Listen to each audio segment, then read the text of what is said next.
अच्छा जी, मैं आपको एक जनरल इंट्रोडक्शन देती जाऊँ कि ऑपरेटिंग सिस्टम क्या होता है। ऑपरेटिंग सिस्टम बेसिकली जो है वो मोस्ट इम्पोर्टेंट चीज़ है जो कि कंप्यूटर हार्डवेयर के को वर्क करवाने के लिए बहुत ज़रूरी है। ऑपरेटिंग सिस्टम के बगैर वो बेसिकली हार्डवेयर को डायरेक्ट करता है, उसने क्या काम करना है, कैसे करना है, सारा आर्किटेक्चर उस पे डिपेंड करता है। अगर ऑपरेटिंग सिस्टम नहीं होगा तो हार्डवेयर आपस में इंटरैक्ट नहीं कर सकेगा, वो काम नहीं कर सकेगा, उसके बगैर वो बिल्कुल इनकम्प्लीट है। इसलिए ऑपरेटिंग सिस्टम जो है वो बेसिकली मेन रूह है किसी भी कंप्यूटर सिस्टम की। अब उसमें क्या है जी, introduction to operating systems. Operating system type है सिस्टम सॉफ्टवेयर की। सॉफ्टवेयर की दो तरह की टाइप्स होती है, एक होता है सिस्टम सॉफ्टवेयर, एक होता है एप्लीकेशन सॉफ्टवेयर। सिस्टम सॉफ्टवेयर जो है वो एप्लीकेशन सॉफ्टवेयर पे डिपेंडेंट नहीं होता, जबकि एप्लीकेशन सॉफ्टवेयर सिस्टम सॉफ्टवेयर पे डिपेंडेंट होते हैं। सिस्टम सॉफ्टवेयर मेन सिस्टम से वर्क करवाने के लिए इसको इंस्टॉल किया जाता है, ये प्री इंस्टॉल किया जाता है किसी भी अगर आपका मोबाइल फ़ोन है उसमें भी ये पहले से इंस्टॉल आता है जब आप उसको खरीदते हैं। और सिमिलरली अगर कोई कंप्यूटर सिस्टम है तो उसमें भी जो है ऑपरेटिंग सिस्टम पहले से इंस्टॉल किया जाता है, जबकि एप्लीकेशन सॉफ्टवेयर आपकी विल पे डिपेंड कर रहा होता है, आप कोई यूज़ करना चाहते हैं या जिस टास्क के लिए स्पेसिफिक पर्पस के लिए वो डिज़ाइन किए जाते हैं, अगर आपको उसकी ज़रूरत है तो आप उसको अकॉर्डिंगली इंस्टॉल कर लेते हैं या डाउनलोड कर लेते हैं। उसके बाद अब हमारे पास जो आता है topic according to your chapter and book, operating system as the central system controller, कि as a central system controller इसके क्या क्या कैरेक्टरिस्टिक्स हैं। ऑपरेटिंग सिस्टम जो है वो एक इस तरह से काम करता है जैसे कि एक ट्रैफिक कंट्रोलर ट्रैफिक को कंट्रोल कर रहा होता है। ये डिसाइड करता है प्रेसिडेंस ऑफ टास्क।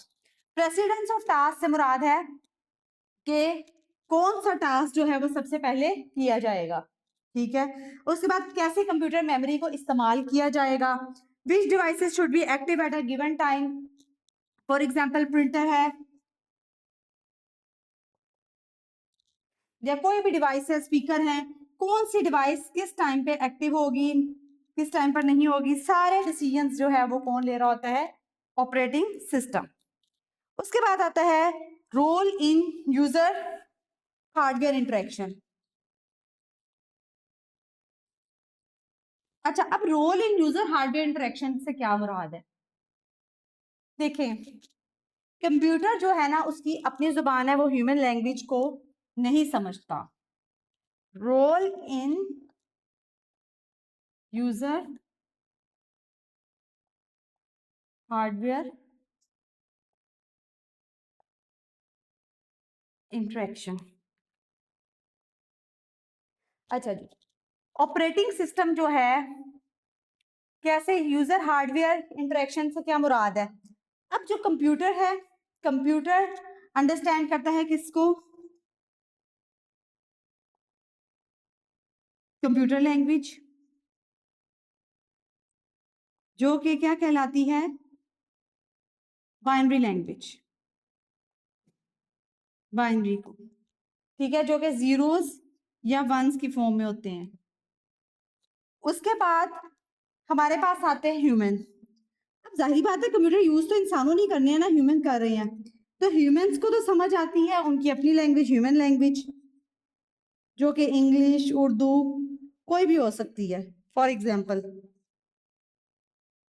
अब क्या होता है, यूजर, ह्यूमंस बेसिकली क्या है, यूजर, जो कंप्यूटर को इस्तेमाल कर रहा है वो क्या कहलाता है, यूजर।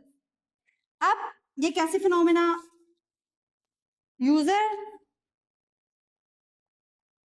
सेंड करता है मैसेज कंप्यूटर को, ओके, से ये हमारा कंप्यूटर है, इसको यूजर क्या कर रहा है, मैसेज सेंड कर रहा है। अब यूजर अपनी जुबान में इंग्लिश में सेंड कर रहा है, और जब कंप्यूटर तक पहुंचती है तो कंप्यूटर क्या करता है, उसको कन्वर्ट कर देता है बाइनरी में। सेंटर में कंपाइलर मौजूद होता है जो इस लैंग्वेज को कन्वर्ट कर रहा होता है यूजर की लैंग्वेज को कंप्यूटर लैंग्वेज में। इसकी मिसाल ऐसी है, मिसाल के तौर पर दो लोग हैं, एक है जिसको इंग्लिश आती है और एक है जिसको अरेबिक आती है बट इंग्लिश नहीं आती। अब वो दो लोग आपस में इंटरेक्ट करना चाह रहे हैं, बात करना चाह रहे हैं, तो उसके लिए क्या होगा, एक मिडल मैन होगा जिसको कि ट्रांसलेटर कहते हैं, उसको दोनों लैंग्वेजेस आती होंगी, उसको अरेबिक भी आती होगी, उसको इंग्लिश भी आती होगी। वो क्या करेगा, वो जो बंदा इंग्लिश बोलता है वो इंग्लिश में बात करेगा, वो उसको ट्रांसलेट अरेबिक में करके अरेबिक वाले को बता रहा होगा, अरेबिक वाला क्या करेगा, वो भी बात करेगा, तो मिडल मैन या ट्रांसलेटर जो है वो उसको इंग्लिश में ट्रांसलेट करके इंग्लिश वाले को बता रहा होगा, जिसकी वजह से उन दोनों के दरमियान में इंटरेक्शन करना आसान होगी, वो एक दूसरे की बात को समझ सकेंगे और कम्युनिकेट कर सकेंगे। सिमिलर प्रोसीजर यहाँ पर होता है। तो ऑपरेटिंग सिस्टम कैसे यूजर हार्डवेयर इंटरेक्शन का बाइस बनता है कि वो यूजर इंग्लिश में कमांड टाइप कर रहा है या क्लिक कर रहा है किसी आइकन पे। आप देखिए, आप खुद भी मोबाइल फोन यूज करते हैं, आपका यूजर इंटरफेस है, आप उस पे किसी आइकन पे क्लिक करते हैं, आप जिस चीज को भी, जिस ऐप को या जो चीज खोलना चाहते हैं वो उसका क्या नाम लेते हैं, इंटरफेस आपके सामने आ जाता है खुल के। तो कंप्यूटर को कैसे पता चलता है, ठीक है, असल चीज ये है। तो क्या है कि वो उसको कंप्यूटर की लैंग्वेज में कमांड भेजता है, जिसकी वजह से वो कर देता है। जैसे मिसाल के तौर पर अगर आप कीबोर्ड से वर्ड टाइप करते हैं ए, ठीक है, आपने टाइप किया ए और आपको स्क्रीन पे ए ही लिखा नजर आ जाता है। अब कंप्यूटर तो नहीं समझता जब आप ए को टाइप करें, जब आप ए टाइप करते हैं तो सिस्टम उसको बेसिकली, आप आस्की कोड्स पढ़ेंगे, ठीक है, वो उसको कन्वर्ट कर देता है किसमें, आस्की कोड में। आस्की कोड में जब कन्वर्ट करता है तो वो उसको भेजता है 01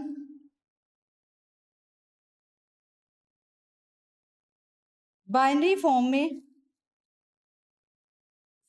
सिग्नल्स की फॉर्म में, यानी 1 जहां पे है वहां वहां ओ ऑन आ जाएगा, जहां जहां 00 है वहां ऑफ आ जाएगा, या इस फॉर्म में भेजेगा तो कंप्यूटर इस जुबान को, इस लैंग्वेज को समझता है, उसको समझ आ जाएगा कि ए को एग्जीक्यूट करवाना है, उसको डिस्प्ले करवाना है स्क्रीन पे और आपको ए लिखा नजर आ जाएगा। ये जस्ट एक छोटी सी एग्जांपल है। इसी तरह जो है हर तरह के कैरेक्टर के लिए, हर तरह के अल्फाबेट्स, न्यूमेरिक्स जितने भी जो हैं, उन सब के लिए जो है कोड्स बनाए जाते हैं और कंप्यूटर जो है सही समझता है। तो बेसिकली ऑपरेटिंग सिस्टम यहाँ पे काम करता है। उसके बाद आता है responsibilities in multi user environment task. अच्छा, मल्टी यूजर इन्वायरमेंट से क्या मुराद है? मल्टी यूजर इन्वायरमेंट से मुराद है कि जैसे स्कूल है, रिस्पॉन्सिबिलिटीज इन मल्टी यूजर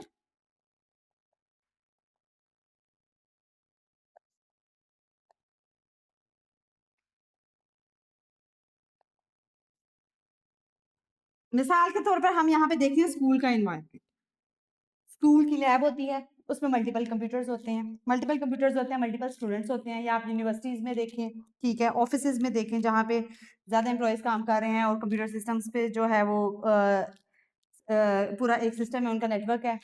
तो वहां पे क्या होता है कि हर एक बंदे का अलग अलग सेपरेट क्या है, लॉगिन सेट करता है, ये डिफरेंट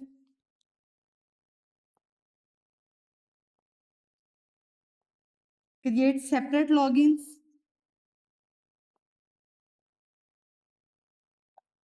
ठीक है, हर इंडिविजुअल का हम अलग अलग लॉगिन्स बना सकते हैं, ठीक है, कीप डाटा प्राइवेट,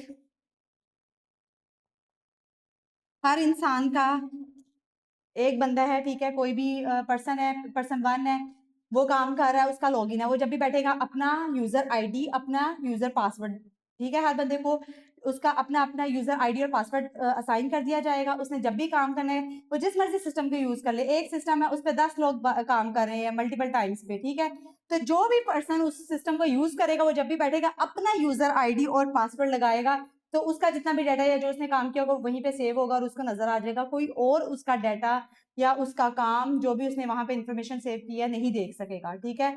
तो इसको कहते हैं कि सेपरेट लॉगिन्स क्रिएट कर सकता है ये, और डाटा प्राइवेसी रहती है, कोई भी अनऑथराइज्ड पर्सन जो है उसको एक्सेस नहीं कर सकता।